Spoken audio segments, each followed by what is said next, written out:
Channel के like कीजिए, subscribe कीजिए, शेयर कीजिए। महादेव भोलेनाथ के चरण में प्रणाम करती हूँ, गौरी माँ के चरण में प्रणाम करती हूँ, अपनी माता पिता के चरण में प्रणाम करती हूँ। मेरा प्रणाम स्वीकार हो। देखिए बहन, गुरु बहन की कैसे एक दर्द भरी कहानी है।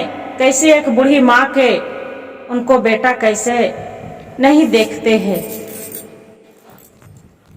एक माँ बेटा थी, जो माँ बेटा थी उनको पति छोटी गो में जैसे उसका बच्चा जन्म लिए थे, उनको पति दुनिया से चल बसे थे।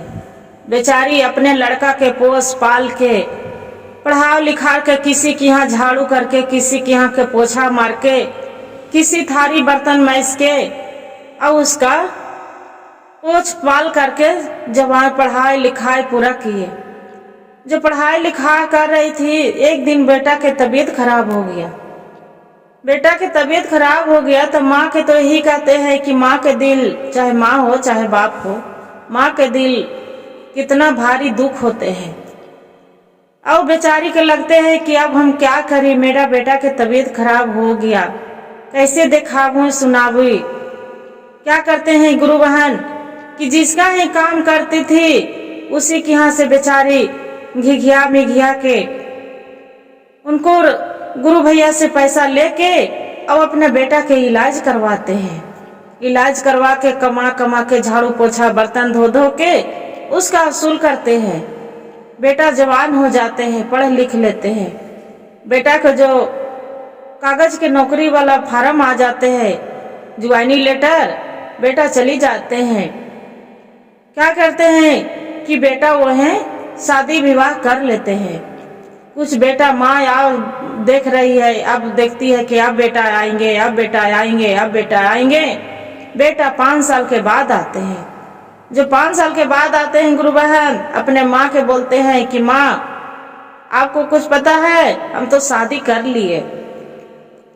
माँ बोलती है कि बेटा इतना जड़ सुन बताना भी नहीं चाहे कि हाँ यार कि मेरी भी माँ है, कौन हाल में होंगे, मेरे माँ के कोई सहारा नहीं है। बाकी इतना नहीं बताए कि हाँ जड़ी सुन भी माँ के भी हम खबर दें। ठीक है बेटा, बहुत खुश है। फिर बोलते हैं कि माँ बेटा थी के साथ साथ आपको मालूम है आपको पोता भी हो गया। माँ बोलती है कि बेटा मेरा बच्चे को दिखा दो ना, बहुत जी तरस रहा है कि अपना हम पोता के अब बहू के देखे। बोलते हैं नहीं माँ अभी कुछ दिन के बाद आएंगे, 2-6 महीना के 2-4-6 महीना के बाद तब बहू के लेके साथ में आएंगे। बोलते हैं कि ठीक है बेटा जैसी मर्जी। फिर नहीं आते हैं, 6 महीना बीत जाते हैं, फिर भी बेटा नहीं आते हैं। माँ आहर देखती है पहर देखती है तो माँ नहीं आ रहे हैं। बेचारी दुखरा मजूरी कर करके जैसी झाड़ू पोछा करती थी वैसी झाड़ू पोछा कर करके कुछ रुपया जमा करती थी और कुछ रुपया अपना खाए पिए में लगाती थी। एक दिन उसका बेटा फोन करते हैं कि माँ आपको बच्चे को बहुत कस के तबीयत खराब हो गया है, पोता के तबीयत खराब हो गया है। माँ मेरा बेटा अब लग रहा है नहीं बचेगा, क्या करे माँ मेरे पास में पैसा नहीं है। बेचारी क्या करती है कि जो रुपया पैसा रखी थी लेके दौड़ी दौड़ी वहां हॉस्पिटल पहुंच जाते हैं। हॉस्पिटल पहुंच जाते हैं तो ओकर बाद में उसका जो बहू रहती है तो बोलती है कि डाइन यहाँ से तू चली जाओ, मेरी बच्चे के तू खा जाएगी, मेरे बच्चे को मत छुओ, तू यहाँ से तू चल जाओ। उसका बेटा आते हैं होने से तो बोलते हैं कि ये मेरी माँ है, ये मेरी कैसे खाएगी, ये मेरी माँ है। बाकी उसका बहू रहती है तो वैसे ही छुए नहीं देते हैं, नहीं तो सामने होने देते हैं। बेचारी अब वहां से आवित रहती है। जो आवित रहती है तब फिर डॉक्टर बोलते हैं कि इसका तो लग रहा है कि खून चढ़ाना बहुत जरूरी है, इसका ब्लड चढ़ेगा तो जान बचेगा ये बच्चा के, अन्य तो नहीं बचेगा। और पैसा दे रही है बूढ़ी अम्मा की, लो मेरा मत देखने दो बच्चे को, बाकी कम से कम मेरा पोता के में तो ये रुपया तो लगा दो। उसका बहू रहते हैं, बोलते हैं नहीं चली जाओ एजा से, आपको रुपया की कोई जरूरत नहीं है, आपको रुपया लगेगा तो मेरे बच्चों नहीं बचेगा, मेरे बच्चे के कुछ हो जाएगा, मेरे बच्चे के तू खा जाएगी। ऐसे करके बेचारी रोते वहां से आने लगती है। तब जो डॉक्टर बोलते हैं कि ये बच्चा नहीं बचेगा, ये आपको ब्लड चढ़ाने पड़ेगा। उसका अब जो रहते हैं उसका पोता के, तो बेटा सोच रहा है कि अब हम क्या करें, कहाँ से इतना रुपया लावे, क्या करें। ये भगवान से मना रही है बुढ़िया कि अब भोलेनाथ मेरा जीवन ले लीजिए, बाकी मेरा पोता की रक्षा कर दीजिए प्रभु, मेरा पोता की रक्षा कर दीजिए प्रभु।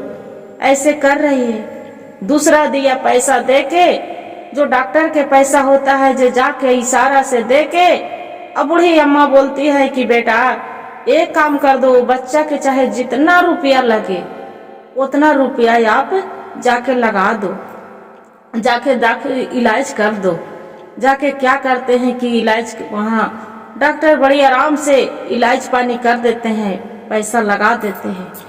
जो लगा दिए दे दिए पैसा पूरा भर के। अब ये बूढ़ी अम्मा जो बेचारी चल आ रही है इसी रास्ता में सोचते और रोते कि अब भगवान या प्रभु कितना जतन से हम बेटा के पोसी पाली थे, एक पोता हुआ उसका मुंह देखने के मेरा नहीं मिला, या प्रभु ऐसे ही मनाते आ रहे थे। अब इसका जो बेटा था वो जब इसका बहू के पति हुए तो डॉक्टर भी जो पैसा जमा करने खोज ढूंढ के कैसू किसी के यहाँ से ला के अब पैसा जमा करने गए तो बोलते हैं डॉक्टर के तो पैसा आपको पेमेंट हो गया है।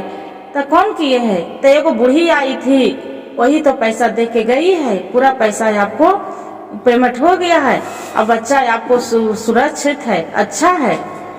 वो क्या करते हैं कि बेटा दौड़े दौड़े आके अब खोजते जाती है कि माँ कहाँ गई, माँ मेरी माँ लगा दी थी, माँ मेरे दी थी, कहाँ गई कहाँ। उसका जो बहू रहती है, बहू अपना पति के हाथ पकड़ते हैं कि अजी जे उसका आपको माँ के वजह से मेरा बच्चा नहीं बचे हैं, आपको मेरा माई बाप के बदौलत से बचे हैं। वो क्या करती है तो ये उसका जो बेटा रहते हैं बुढ़िया के एक हाथ देते हैं अपना पत्नी के, बोलते हैं कि आज मेरी माँ जो नहीं पैसा देते हॉस्पिटल में, आज मेरा बच्चा नहीं बचते। वहाँ आके बोलते हैं कि माँ मेरा इतना तो कर दी माँ, बाकी अपना पोते को गोदी खिला लो माँ, अपने मेरी बच्चे के गोदी ले लो माँ, मेरे बच्चे के गोदी ले लो माँ। वो बेचारी बुढ़िया रो के बोलती है कि मेरा लिए अब इस दुनिया में कोई नहीं, हम अकेला हूँ बेटा, हम जा रही हूँ। उतने में आती है, जैसी चलने लगती है वह पड़ी ठेस लगती हो जे पड़ी बुढ़िया बेचारी भगवान के नाम जय श्री राम लेके दुनिया से चल बसती है। यही कहते हैं गुरु बहन कि आदमी के इतना बेचारी के अभागा थी, वैसन भगवान किसी को न दे बाल बच्चा औलाद, कि अपना बाल बच्चा से भी ओकरा सुख के मिलने के नहीं हुआ, बाकी मरते मरते वो बूढ़ी अपना पोता के जीवन बचा के गई। हर हर महादेव, घर घर महादेव। गुरु भाई गुरु बहन, जो कहानी अच्छा लगे तो वीडियो को लाइक और सब्सक्राइब और शेयर जरूर करिएगा।